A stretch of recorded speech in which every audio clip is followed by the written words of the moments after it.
Helicobacter pylori. ¿Saben alguien qué es el Helicobacter pylori?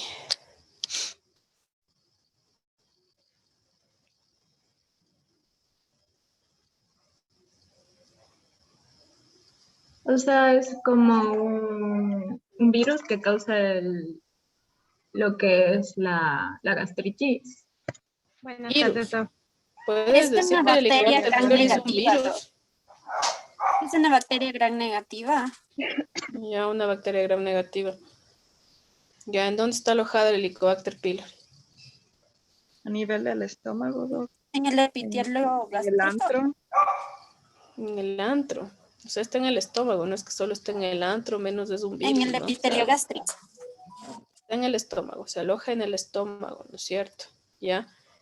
Bueno,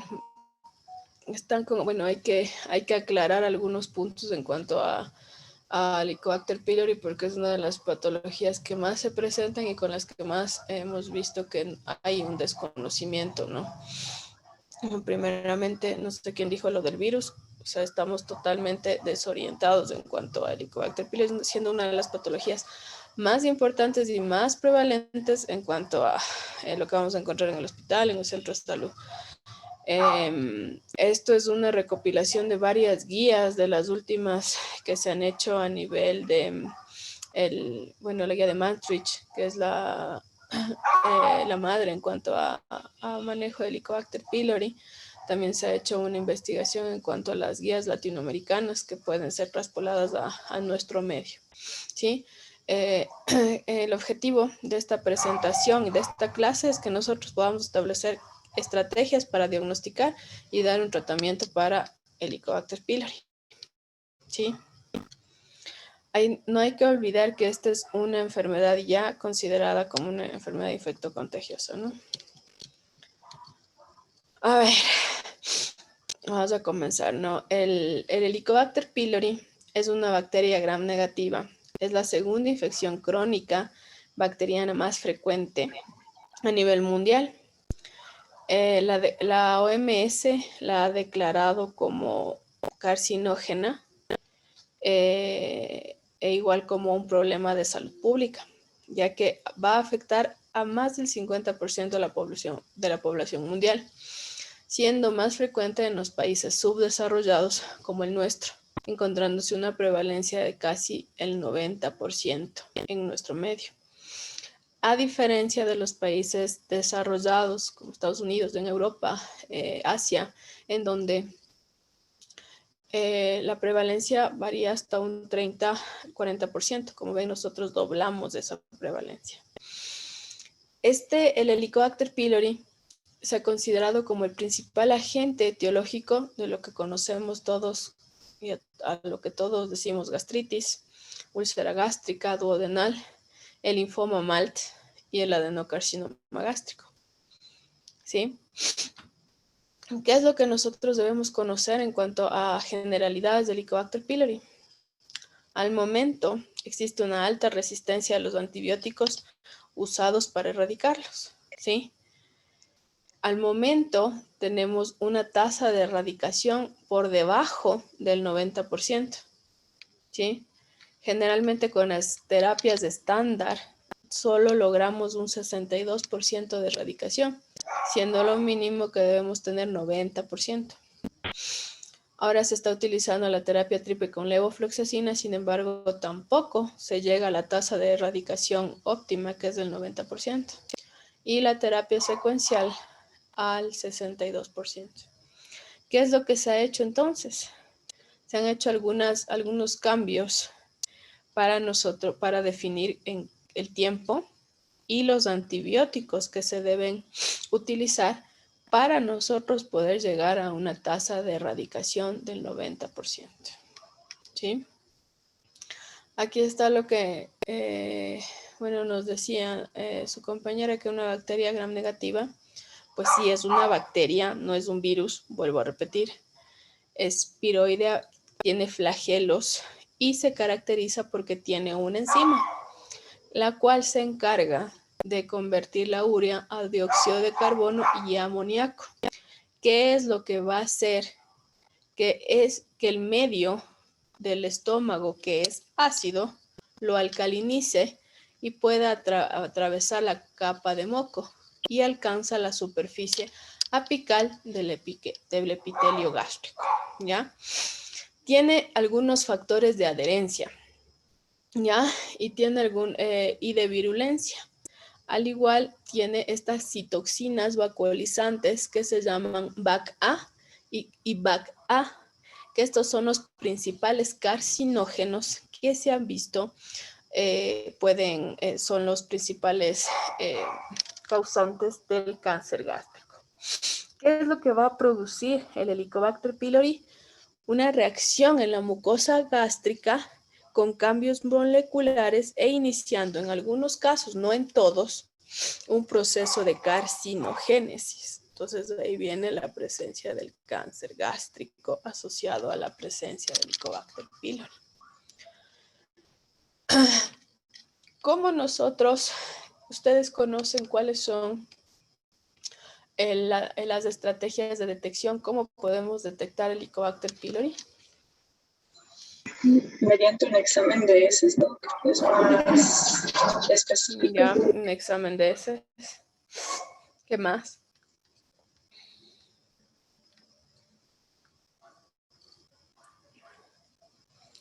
Examen de heces y qué más. Un hemograma completo.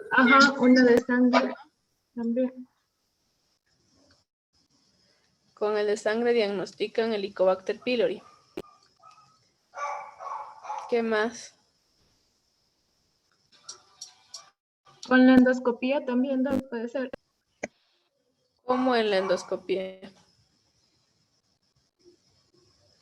O sea, solo hago endoscopía y ya digo, tiene Helicobacter o qué acción debo hacer yo en una endoscopia. Con biopsia. Ya la biopsia, o sea, el histopatológico. ¿Qué otra forma hay para diagnosticar el Helicobacter pylori? Tal vez el pH para ver si está alcalino. ¿Cómo vas a medir el pH? Con la pH-metría. No. La pH-metría, este es un examen para valorar la presencia de reflujo. No tiene nada que ver con la presencia de Helicobacter pylori, chicos. ¿Revisaron el Helicobacter pylori? ¿Alguna vez han visto Helicobacter pylori en clase?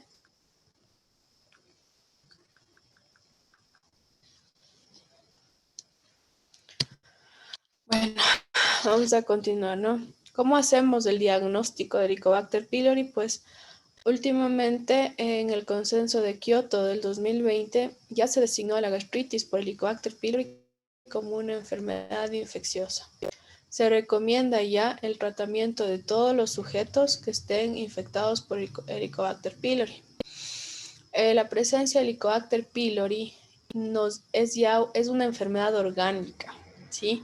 No corresponde a una dispepsia funcional. ¿Saben qué es la dispepsia?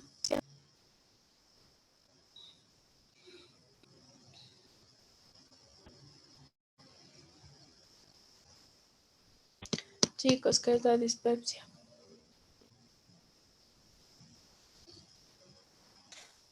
Es el malestar como sensación de ardor o hinchazón sería en la parte superior, en la zona alta del abdomen. Ya es el dolor abdominal ubicado en la parte superior del abdomen asociado a otros síntomas. Existen dos tipos: la dispepsia orgánica, que quiere decir que hay alguna lesión o algún factor que está provocando la molestia, y la dispepsia funcional, en la que ya luego de realizar estudios, incluidos el estudio endoscópico, no se ha encontrado una posible causa, ¿sí?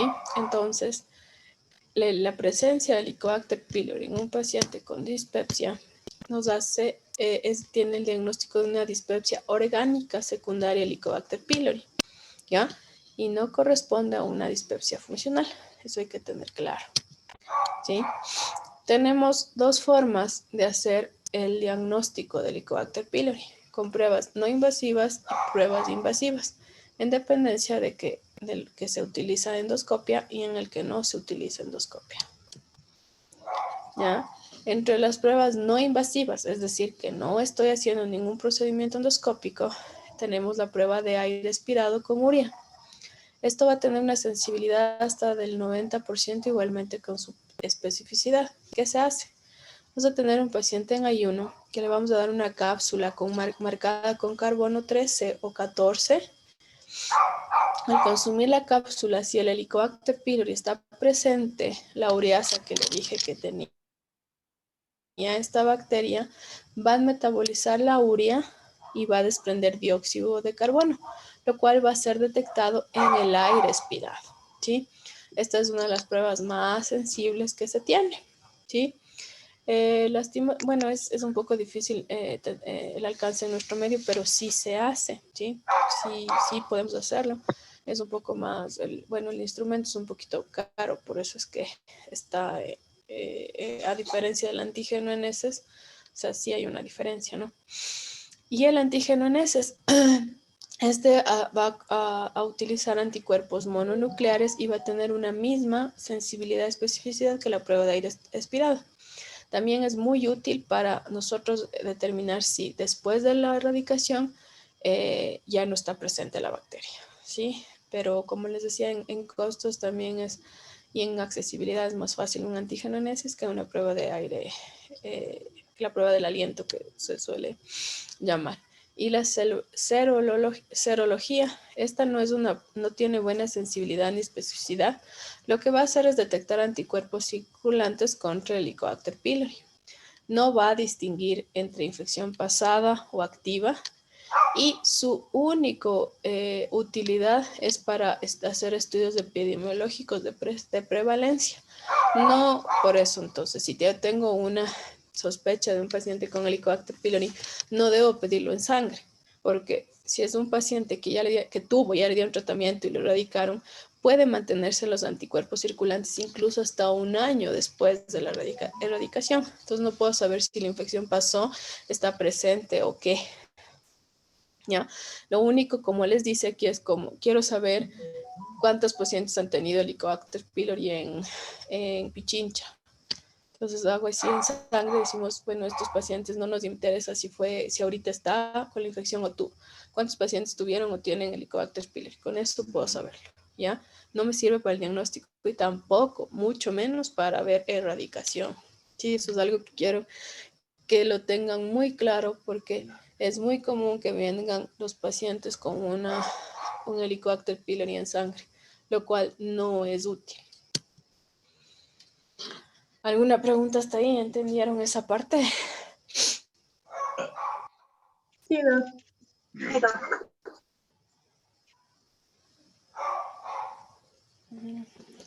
Ya. Igualmente tenemos las pruebas invasivas, una prueba rápida de ureasa, que esta también va a ayudarnos a detectar infección activa. Igualmente la ureasa del Helicobacter pylori va a transformar la urea en amoníaco y vamos a ver un cambio colorimétrico. Sí, eso se hace una endoscopia, se toma la muestra y se pasa la prueba de ureasa. Entonces, si hay un cambio porque se alcaliniza el medio, tenemos un diagnóstico de Helicobacter pylori. Ya es mayor al 80% su sensibilidad y especificidad mayor del 95%. Podemos tener falsos negativos en caso de que el paciente esté tomando inhibidores de la bomba de protones o recientemente antibióticos. Eso también aplica para el antígeno en heces, ¿ya? No puedo mandar a hacer un antígeno en heces a un paciente que toma crónicamente omeprazol o mandarle omeprazol 2 meses, digo, hágase la prueba, ¿ya? Igualmente eso pasa en endoscopia. Podemos tener falsos negativos, ¿ya? La otra prueba es la histología, ¿sí? Que nosotros tomamos la muestra, lo mandamos a un patólogo. El patólogo va a usar la tinción de hematoxicilina eosina y más específica la de GIEMSA modificada con inmunohistoquímica para verificar la presencia de la bacteria, ¿sí?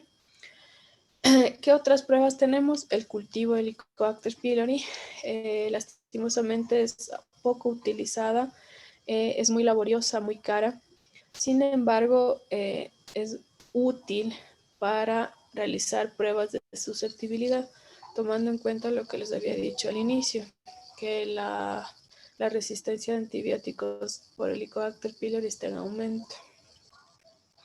¿Qué otra muestra le hacemos? Es la reacción en cadena de la polimerasa o la PCR, que es una técnica de biología molecular para detectar un material genético bacteriano. Podemos evaluar genes patógenos, resistencia, sensibilidad, especificidad, ¿sí? Este es el nuevo estándar de oro y es muy útil en pacientes que han utilizado inhibidores de la bomba de protones o antibióticos. Y también para ver el fracaso al esquema empírico de erradicación. En el 2018, en la Facultad de Bioquímica de la Universidad Católica del Ecuador, conjuntamente con los hospitales de Quito, se hizo un estudio para verificar la resistencia de ciertas cepas a de Helicobacter pylori y a la claritromicina. Bueno, nosotros hacíamos las endoscopias y les pasábamos cogíamos 2 muestras, una iba al patólogo y la otra las llevaba a la Facultad de Biología Molecular, donde hicieron pruebas de PCR y cultivos de Helicobacter pylori. Las técnicas de biología molecular pudieron ver la resistencia antibiótica, encontrándose que más del 70% de las muestras estudiadas de la ciudad de Quito de hospitales como el Eugenio Espejo y el Militar eran resistentes a claritromicina. Y las guías de la Sociedad Americana de Gastroenterología y de Endoscopia dicen que si en una población tenemos una resistencia mayor al 15% a la claritromicina, no se la debería utilizar. Y tenemos este estudio reciente, porque es de hecho en el 2018 que el 70% de las cepas tenían resistencia a la claritromicina, ¿sí? Entonces nosotros aquí en el Ecuador deberíamos ser muy cautos al momento de recetar claritromicina. Ya. ¿Para qué erradicamos el Helicobacter pylori? ¿Qué se ha visto en todos los consensos que les hablo, el consenso de Maastricht, en el consenso de Kioto? Es que la erradicación del Helicobacter pylori nos va a ayudar a reducir la incidencia y mortalidad por cáncer gástrico en las regiones donde tenemos alta tasa de prevalencia de esta patología. Puede también ayudarnos a disminuir las condiciones premalignas, es decir, la atrofia, la metaplasia desgraciadamente se ha visto que ya no se puede revertir, la úlcera péptica y los síntomas de dispepsia. Igualmente, se ha visto que después de la erradicación del Helicobacter pylori se revierte la disbiosis que el desbalance que ha causado esta infección va a ayudarnos a reducir la población de las cepas carcinogénicas, va a mejorar la selección de bacterias probióticas y el downregulation de mecanismos de resistencia antibiótica y nos puede ayudar restaurando la microbiota normal, ¿ya? ¿Qué es lo que recomiendan este consenso de Maastricht? Es que las terapias de erradicación se basen siempre en asociación de dosis altas de inhibidores de la bomba de protones y al menos 2 antibióticos.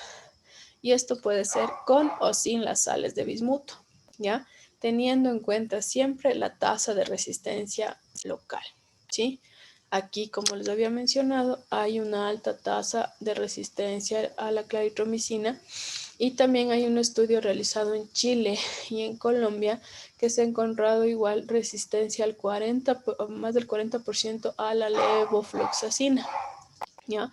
Esto, debido al uso indiscriminado de antibióticos, ¿no? Entonces ahora ya tenemos a esos 2 antibióticos mucha resistencia, ¿sí?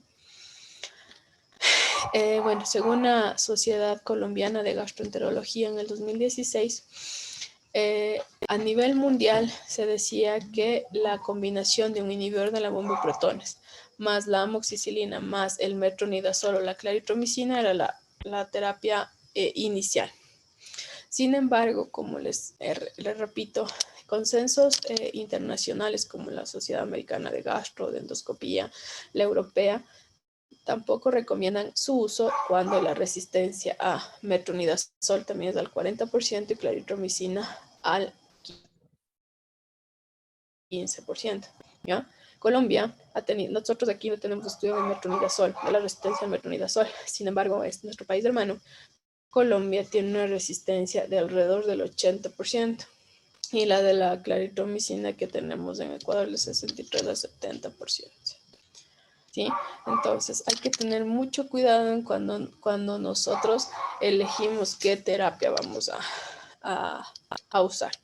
Y como les había mencionado, ¿qué nos dicen las guías? Es que debemos utilizar un inhibidor de la bomba de protones, es decir, para inhibir la secreción de ácido y los antibióticos. ¿Cuáles son los mecanismos entonces de estos medicamentos para ayudarnos a la erradicación? Cuando nosotros prescribimos un inhibidor de la secreción gástrica, vamos a mejorar la actividad de los esquemas de erradicación, porque lo que produce es una disminución del volumen de distribución y aumenta la concentración del antibiótico. Entonces debemos dar siempre dosis altas del inhibidor de la bomba de protones para mejorar la distribución y concentración de los antibióticos. ¿Ya?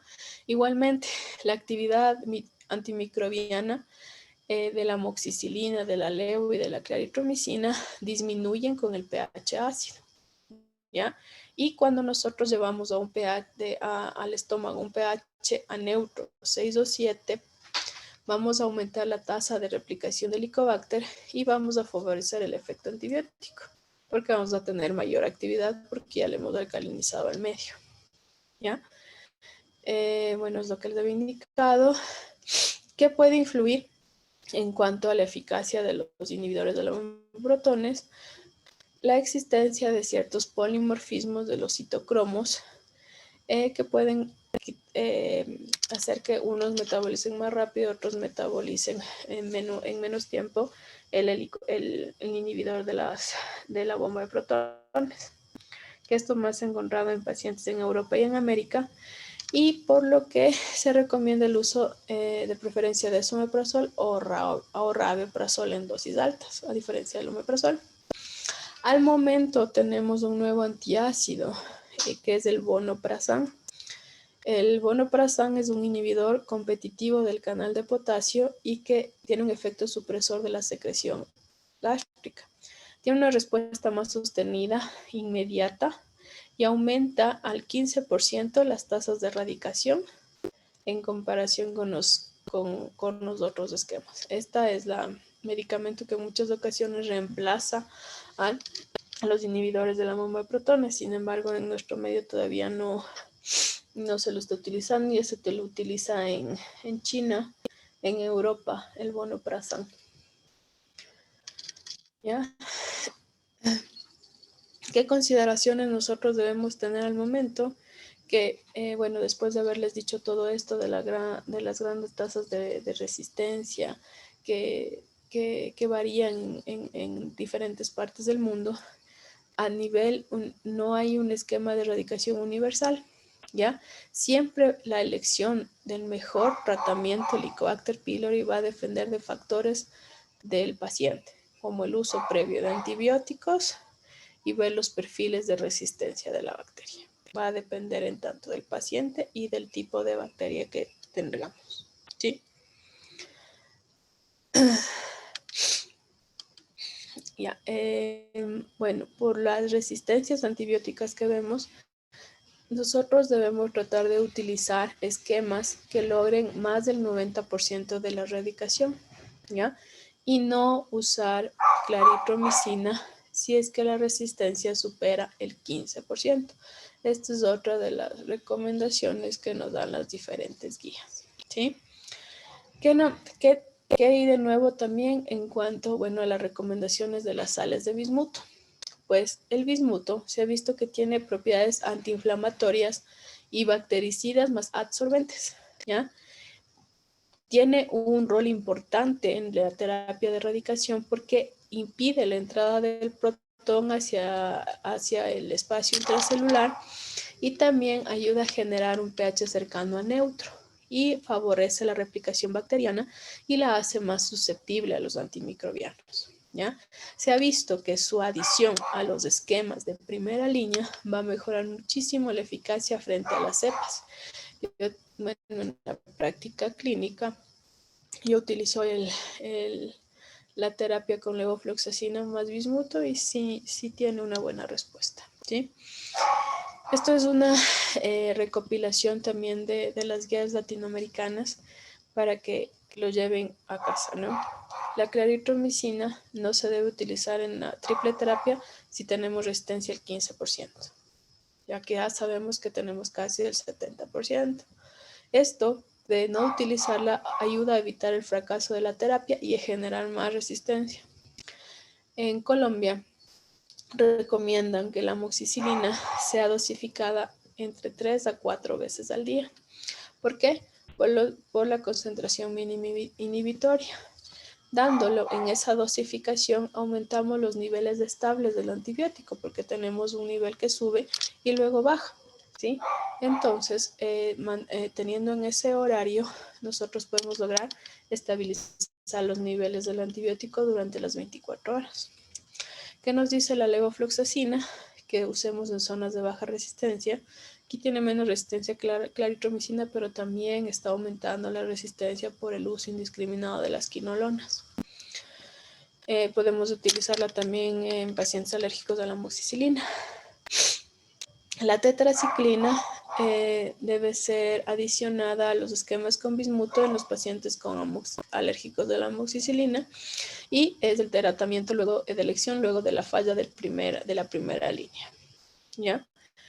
El bloqueo ácido, siempre hay la dosis que se recomienda del inhibidor de la bomba de protones es 40 miligramos cada 12 horas, o si tuviéramos en vez del inhibidor de la bomba de protones el vonoprazol. ¿Qué es lo que vamos a lograr? Elevar el pH gástrico para que aumente la replicación bacteriana y que aumente su potencia los antimicrobianos, ¿ya?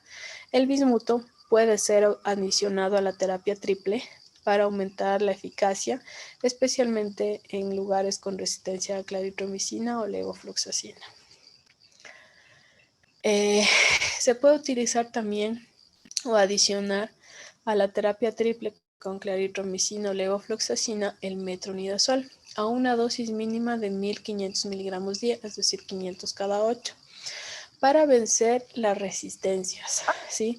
Se ha visto que hay bacterias, Helicobacter pylori, ¿no? Cepas resistentes a la claritromicina y no al metronidazol. Entonces se dice que cuando utilizo clarito y metro puede que me ayude eliminando las cepas, el metronidazol eliminando las cepas resistentes a la claritromicina y la claritromicina a las cepas que son solo resistentes al metronidazol, ¿sí? La duración es siempre de 14 días, debido a que aumenta la tasa de erradicación, ¿sí? Esta es una tablita donde tenemos diferentes consensos y guías de las principales terapias que se recomiendan. Bueno, estas son hechas en Europa y en Estados Unidos, en Toronto y en China y Japón. Como ahí conocen, la tasa de resistencia de la claritromicina es baja, ¿ya?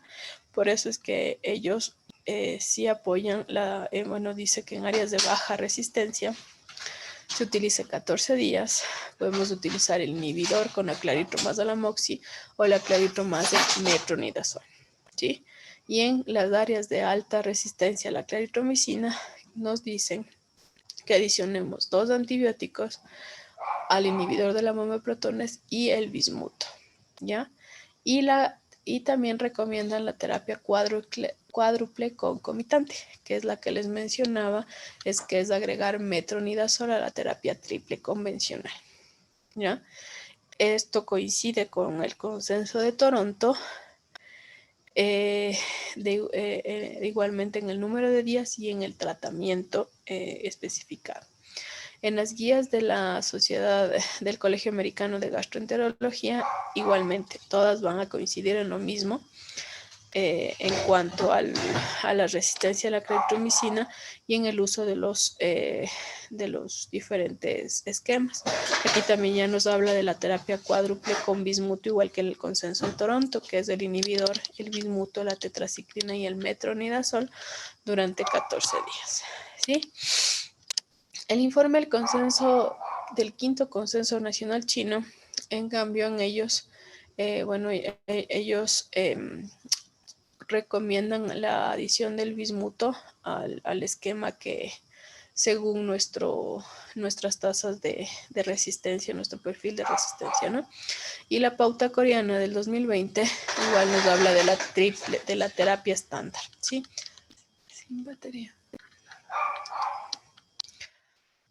Ya, y la terapia secuencial, que esa también es la que nos habla de que podemos utilizar los primeros 5 días el inhibidor de la bomba de protones más amoxicilina y a partir del 5.º día aumentar la claritromicina más el metronidazol, ¿sí? Esta es la terapia secuencial, que bueno, y tenemos estudios de que solo se ha logrado el 64% de las tasas de erradicación en en Latinoamérica. Sí, por la grande resistencia a la clarito y al metronidazol. Y la guía japonesa aquí nos habla en cambio de la terapia triple estándar con vonoprazan. Incluso están haciendo una terapia dual con amoxicilina y vonoprazan con buenos resultados. Pero estamos hablando de otros continentes, ¿no? Con menos resistencia, menos tasas de resistencia e incluso con menos tasas de prevalencia Helicobacter pylori, ¿sí? Entonces, la conclusión es que nosotros debemos elegir el tratamiento adecuado conociendo nuestras tasas de resistencia y evidenciando todas las recomendaciones que les había mencionado antes para evitar fracasos terapéuticos. Y tener en cuenta también estas terapias que nos van a ayudar muchísimo, ¿no? ¿Ya? ¿Qué es importante después de que yo di el tratamiento? Es yo verificar que se haya erradicado, ¿ya? ¿Cómo lo hago? Pues podemos hacer la prueba de aliento, que les había mencionado que tiene la misma sensibilidad o especificidad, o el antígeno en heces, ¿ya? ¿Cuándo se debe realizar? De 4 a 8 semanas después de haber terminado la terapia, ¿sí? No se debe hacer inmediatamente después de terminar el tratamiento porque pueden haber falsos negativos, ni tampoco mandar a hacer la prueba luego del uso de antibióticos, bismuto o de los mismos inhibidores de la bomba de protones, que es otro de los errores que suelen cometer, ¿sí? Este es un esquema en cuanto a la dispepsia para el no investigada, ¿no? Si nosotros tenemos síntomas de dispepsia, ¿qué es lo que nos dijo su compañera? Dolor abdominal localizado en la parte superior. Nosotros tenemos que valorar, 1, la edad del paciente y la presencia de síntomas de alarma, ¿ya? Bueno, eso también de la edad hay mucha controversia. En Estados Unidos, la guía americana nos habla de 65 años.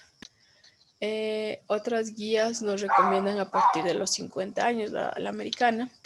Y la colombiana nos habla de 35 años. Sin embargo, hay mucho sesgo en cuanto a esto porque el estudio de dispepsia que hicieron en Colombia fue en un hospital parecido a lo que es Solca.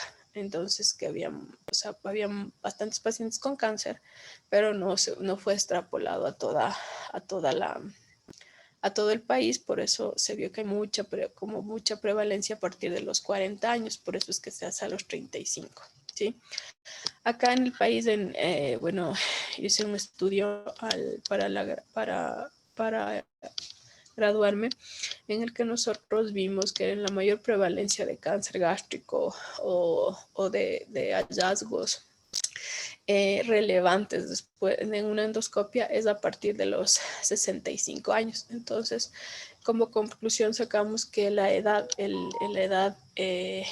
promedio para nosotros solicitar endoscopia por dispepsia es a los 50 años, ¿sí? Es en un estudio que hicimos en 3 hospitales, entonces que pudimos comprobar que la mayoría de hallazgos relevantes, sea lesiones, condiciones premalignas, tumores, fueron más a partir de los 50 y ya con lesiones malignas a partir de los 65 años, ¿sí? lesiones relevantes como metaplasia, atrofia, pólipos, sí, a partir de los 50, 55 años, ¿sí? Entonces, nosotros tenemos un paciente con dispepsia. Si es mayor de 50 años, ¿ya? Yo mando directamente a hacer una endoscopia, ¿sí? Y debo tratar según los hallazgos de la endoscopia, ¿sí? En cambio, si tengo un paciente con dispepsia menor de 50 años, pero tengo síntomas de alarma, ya puede tener 30 años, 20 años, que si viene con sangrado, un síntoma de alarma, si tiene anemia, si tiene baja de peso y vómitos incoercibles, o vómitos a repetición, debemos pedir inmediatamente una endoscopia digestiva. No me quedo mandándole omeprazol o le busco helicobacter. En esos pacientes, no importa la edad, si hay síntomas de alarma, pido directamente una endoscopia digestiva, ¿ya? En cambio, si el paciente es menor de 50 años y no presenta ningún síntoma de alarma, sino una dispepsia, nada más, tengo las tres opciones. Puedo search and treat o probar y tratar Helicobacter pylori, la prueba con inhibidor de la bomba de protones, o puedo mandar a hacer una endoscopia directamente. ¿Qué? A mandar a hacer una endoscopia directamente es un procedimiento más invasivo, que no es que lo podemos hacer tan como una urgencia, porque es un procedimiento diagnóstico. El costo es mayor, ¿sí? Probablemente los resultados, los hallazgos no sean tan relevantes, ¿ya? Podemos hacer, como les digo, la prueba de dar una terapia con inhibidor de la bomba de protones. ¿Qué puede pasar? Que le va bien, le quiero suspender y vuelven las molestias. Y muchos médicos han optado por, bueno, usted tiene gastritis crónica, mejor tome eso de por vida. Y eso no es así. El inhibidor de la bomba de protones tiene sus efectos adversos y tiene indicaciones específicas para ser utilizados crónicamente, ¿sí? Lo cual esta no es una indicación, ¿ya? Y puede pasar que estemos también solo disminuyendo síntomas que van a volver a aparecer, luego el paciente se queja de que sigue con molestias y probablemente sea otras las causas. Puede ser el Helicobacter o que tenga otras lesiones malignas, y muchos pacientes también me han llegado que vienen del centro de salud, tratados por médicos generales, médicos rurales, sin desmerecer obviamente, pero que vienen con tratamiento, fueron al centro de salud y les dieron omeprazol, pasó mucho tiempo y vinieron después, hice una endoscopia y tienen un cáncer, ¿ya? Entonces, hay que ver bien qué es la terapia que yo puedo hacer. Esta, generalmente, la prueba con inhibidor de la bomba de protones se realiza en zonas donde la prevalencia de Helicobacter pylori sea menor al 20%. Sin embargo, nosotros tenemos una prevalencia más del 80%. En estos casos se recomienda probar, buscar y tratar el Helicobacter pylori. Si el Helicobacter pylori nos sale positivo, yo doy tratamiento. Sigo hasta que me salga negativo el control, ¿no es cierto? Ahí tengo todos los esquemas que les indiqué para poder dar, ¿ya? Si el paciente no mejora, yo tengo que irme directamente si después de tratar el Helicobacter pylori no mejora, puedo dar una prueba con inhibidor de la bomba de protones de poco tiempo, ¿ya? Si no mejora, voy a la endoscopia. Si es que esta endoscopia es negativa, estoy ante una dispepsia funcional, ¿ya?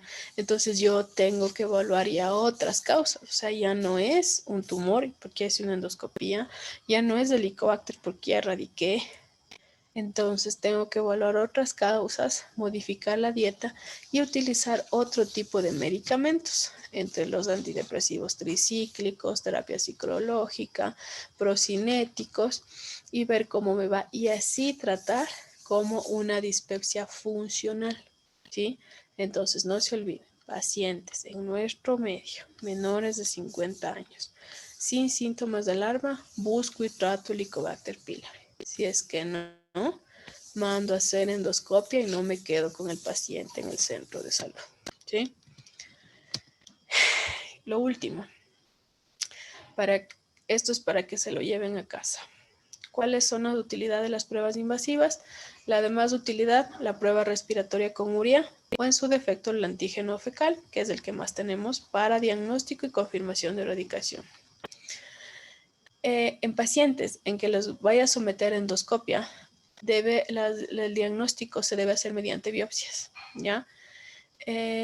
Para hacer cualquier tipo de prueba se debe suspender los medicamentos, inhibidores de protones, antibióticos, bismuto, dentro de 15 días previos a la realización de la prueba, no usando omeprazol, ¿ya? Bueno, esto es para la parte endoscópica, que cuando nos envían a hacer, nosotros debemos coger muestras de 3 sitios, ¿no? Antro, cuerpo e incisura, y podemos hacer histológico o la prueba de ureasa, ¿sí? No se olviden, la duración debe ser de 14 días. Como pudieron ver, todas las guías lo recomiendan y eso mejora la tasa de erradicación. ¿Cuál es el esquema de primera línea? La terapia secuencial o terapia triple. La secuencial era añadir el metronidazol a la terapia normal. O la triple estándar durante 14 días, viendo siempre perfiles de resistencia. Puede utilizarse cualquier inhibidor de la protones, no tiene que ser, no hay diferencias en cuanto a omeprazol, pueden utilizarse cualquiera de los dos. Siempre la resistencia por región y la terapia local. En clarito, no se olviden, la resistencia debe ser menor al 15% para utilizarla. Y la de metronidazol no debe ser superior al 40% y pueden ser utilizadas tranquilamente en terapias de primera línea si no tenemos tanta resistencia, ¿sí? ¿Cuál es el mejor esquema de segunda línea? Nosotros debemos utilizar siempre 2 antibióticos distintos. Ya no voy a volver a utilizar la Amoxi y el Metro. No había pasado que me han ido pacientes que han utilizado Amoxi, Metro, Amoxi, Clarito 7 días. Sigue positivo, entonces le vuelven a mandar Amoxi, Metro 14 días o 10 días y dicen no hace nada. Siempre deben ser distintos. Se puede utilizar la moxifloxacina o la levofloxacina con bismuto si no fue utilizado ya en la primera línea de tratamiento. Y algo que tener en cuenta es que estas terapias con quinolonas no tuvieron una eficacia mayor al 80%, por lo que se sugiere la adición del bismuto para vencer la resistencia a la levofloxacina, que en Chile se encontró cercana al 40%. ¿Ya? En las zonas de alta resistencia a los antibióticos básicos, Clarito, Metro, como la nuestra, las terapias que se deben recomendar son la cuádruple con bismuto o las terapias concomitantes, unir los 2 antibióticos, ¿sí? ¿Qué es lo que nos ayuda la erradicación del Helicobacter pylori? Pues disminuye la incidencia de cáncer gástrico. La infección sí puede causarnos daño crónico potencialmente irreversible en la mucosa gástrica y siempre se debe conocer los efectos adversos de los medicamentos que vamos a dar, ¿ya? ¿En qué población es más fácil la disminución del cáncer gástrico? Generalmente se ha visto en poblaciones asiáticas con el gastritis superficial, ¿sí? ¿En qué pacientes recomendamos que se erradique el Helicobacter pylori? En pacientes con dispepsia, con Helicobacter pylori positivo. Aquí puede haber confusión, ¿no? Puede ser que hay pacientes que no presentan síntomas por Helicobacter pylori, es decir, que no les está causando la inflamación o que no les está causando los síntomas que tienen, ¿sí? Si es que a los pacientes ya les investigué Helicobacter pylori, les erradiqué, si es que la dispepsia fue por el daño que hizo el Helicobacter pylori, deben sanarse. En cambio, si es que no se sanan, hay que buscar otras causas con endoscopia. Y la presencia de Helicobacter pylori no entra en el diagnóstico de dispepsia funcional. Eso, nada más quería decirles. ¿Alguna pregunta? ¿Les quedó claro?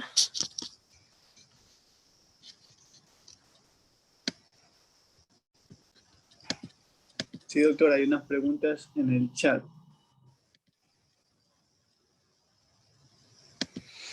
A ver, las guías para recomendarles, como les dije, no es que yo les esté recomendando tal guía, ¿ya? Lo que les indiqué es como, o sea, hay similitudes entre las diferentes guías diciéndonos lo de que debemos tener en cuenta la resistencia local, ¿ya? Porque la guía nos dice menos del 15% utilice clarito, que es la terapia, la estándar, pero nos dice mayores del 15 no, utilice 2 antibióticos como omeprazol y bismuto. Veamos qué antibióticos podemos utilizar. Podemos utilizar la clarito, el metro con bismuto, podemos utilizar la terapia con levofloxacina con bismuto. Todo eso está bien, eso es lo que nos hablan las guías. No es que nosotros debemos seguir la guía de Matrix, dice utilice clarito con amoxi y omeprazol, pero siempre tiene que ver lo que nos dice la guía. La guía nos dice, todas las guías nos dicen, hay que ver resistencias locales, que tengo que individualizar el tratamiento.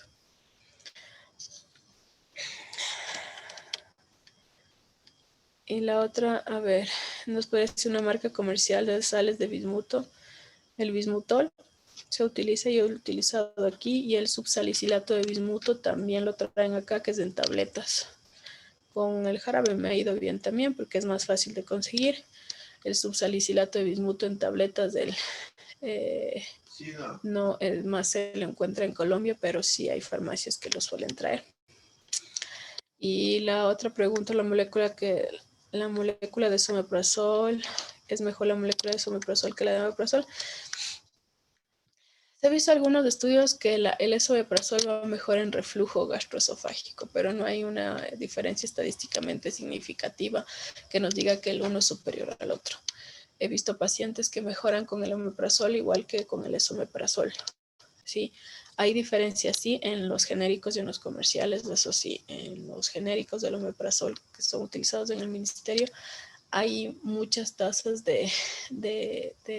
no, o sea, no hay buena respuesta, y así hemos visto que mejoran mandando a comprar fuera, por ejemplo. O sea, sí difieren en cuanto a genérico y comercial. Del esomeprazol y el omeprazol, yo utilizo más el esomeprazol y me ha ido bien, si tienen mejor respuesta. Pero hay otras marcas de omeprazol que van muy bien, ¿sí? Entonces, más me voy a lo que es genérico y comercial. Eso sí tienen bastante diferencia. ¿Y qué esquema es más usado en el país? Pues dentro de los gastroenterólogos nosotros utilizamos la terapia triple con levo, incluida con bismuto, pero no en todos. O sea, como ven, es muy controversial. Y bueno, los que más utilizan las terapias de Helicobacter pylori son en primer nivel. Y ahí es donde vemos los esquemas que utilizan. Siempre utilizan la clarito, le ponen metro. O sea, decirles cuál es el que más utilizan. O sea, siempre han utilizado la claritromicina. Es el que más utilizan. Y bueno, pues por el desconocimiento de lo que les acabo de mencionar, la resistencia a la claritromicina. El desconocimiento de ahí por parte de los profesionales de la salud, que por eso la siguen enviando, ¿sí? El Helicobacter pylori es una patología que se puede erradicar. Sin embargo, no se le ha dado la importancia y muchos médicos piensan que, o sea, les enseñaron que omeprazol, amoxi, clarito y siguen mandándole. No es que eso se ha visto entre varios médicos que hacen su práctica clínica diaria en los centros de salud y todo. Entonces, es falta de desconocimiento y, como les digo, lo que más he visto que utilizan metro y clarito. Pero dentro de gastroenterología, de algunos, por supuesto, utilizamos levofloxacina con bismuto. Yo al menos utilizo esa. Examen de heces viendo si hay disbiosis intestinal. Bueno, en el examen de heces yo no puedo ver disbiosis, primeramente. El examen de heces es para verificar el antígeno en heces, ¿sí? Para ver si es que está presente o no el antígeno, el Helicobacter pylori. La disbiosis intestinal, o sea, la microbiota, no puedo yo ver simplemente con un copro, con un examen en heces. Hay que hacer otros estudios y determinar esa disbiosis. No, lo que se les indicó en cuanto a disbiosis es qué efectos provocaría la erradicación del Helicobacter pylori. Mejora la disbiosis, eso sí. ¿Alguna otra pregunta? Muy buenas noches, doctora. Sí, por favor. Quería saber si en mujeres embarazadas llevan los mismos tratamientos. A ver, en mujeres embarazadas muchas veces hemos visto el riesgo-beneficio de dar el tratamiento. O sea, hay que ver la edad gestacional, la condición y si es que necesitan en ese momento erradicar el Helicobacter pylori. Porque dentro del embarazo pues puede haber aumento de todas las enfermedades, puede haber un aumento de las molestias gastrointestinales, pero que se pueden controlar viendo el riesgo y beneficio de dar un tratamiento para el Helicobacter pylori. O sea, en pacientes que estén con una úlcera duodenal, por ejemplo, y que sepa que es por Helicobacter pylori, obviamente tendré que dar y allí tendríamos que jugarnos con la terapia que les había mencionado, bismuto agregado a la claritromicina porque disminuye la resistencia a la claritromicina, o utilizar la claritro con el metro, que como les indiqué, actúan concomitantemente. Eso podríamos hacer, no es que en el embarazo esté contraindicado los inhibidores de la bomba de protones, eso ya no es así. Sí se los puede utilizar y los antibióticos hay que ver, como digo, riesgo-beneficio. ¿Cuáles puedo utilizar? Obviamente no voy a utilizar levo o moxifloxacina, ¿no? Pero los otros puedo utilizar, los metro, claritro, puedo utilizar. Aquí también, bueno, no hay mucha tetraciclina, la hemos... ahora utilizamos la doxiciclina, que es otra tetraciclina, y nos ha ido bien. Pero bueno, claro que no embarazadas, no. Pero en embarazadas podríamos tener la moxi, la claritro con el metro para evitar las fallas o aumentar a cualquiera de esos, a la triple terapia, el bismuto, que eso no está contraindicado en el embarazo. Pero, como les digo, o sea, tenemos que individualizar al paciente. Si es que es necesario, en ese momento doy el tratamiento, si no en el embarazo puedo esperar a darle después. Si no es necesario dar en este momento, menos que sea una, como les digo, una úlcera. ¿Alguna otra pregunta? Gracias, doctora. También quiero saber si estos pacientes llevan alguna dieta. O sea, siempre hay que hacer las modificaciones de los hábitos alimenticios. No es que, o sea, tengo que quitar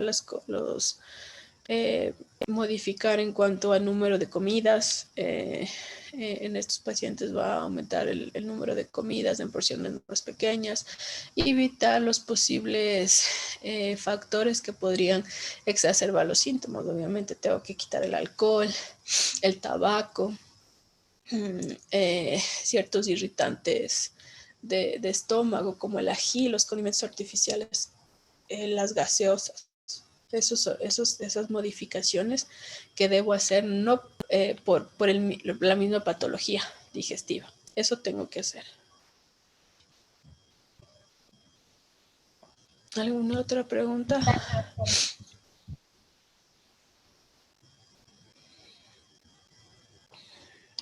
¿No? Bueno, chicos, nos ponemos de acuerdo para la siguiente clase. Vamos a ver interpretación del hepatograma o reflujo gastroesofágico. Ahí nos ponemos de acuerdo, ¿ya? Que tengan buena noche y hasta luego.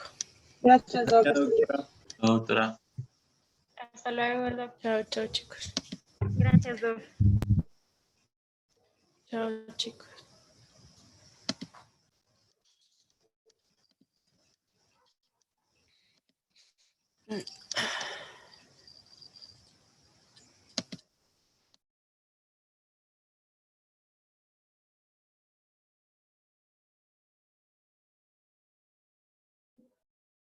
Deja de grabar.